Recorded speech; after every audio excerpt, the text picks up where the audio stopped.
Do you want to know each verb group but don't know how? In this video, I show you how to detect each verb group based on dictionary form. If you are familiar with math form, watch this video. Okay, let's start. あすか先生の日本語道場。こんにちは。Asuka Sensei です。Hi, I'm Asuka Sensei, your Japanese teacher. Today I'm talking about verb groups. There are 3 verb groups: verb, verb, and irregular.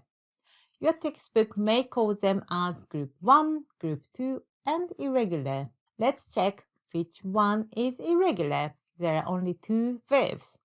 Suru means do, and kuru means come. There are some compound verbs such as 勉強する means study, and 持ってくる means bring.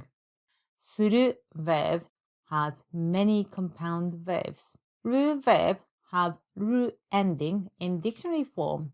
For example, 食べる means eat, and 見る means look or watch.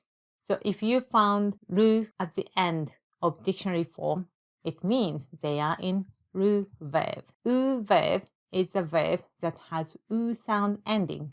For example, 買う means buy. So if you can find u sound ending, it means u verb. But some verbs are tricky. For example, uru.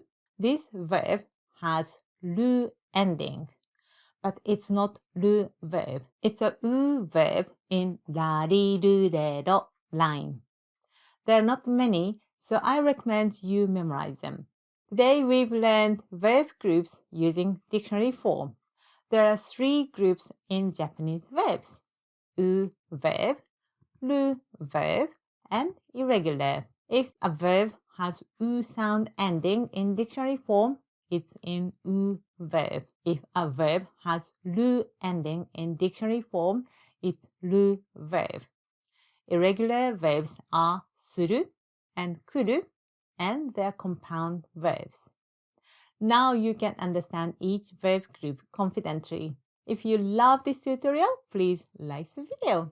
Do you know someone who might be interested in this video? Please share. If you are interested in learning authentic Japanese, please subscribe to my channel and turn on the bell mark. You can get the notification when I upload a new tutorial. Thank you for watching. See you soon. またね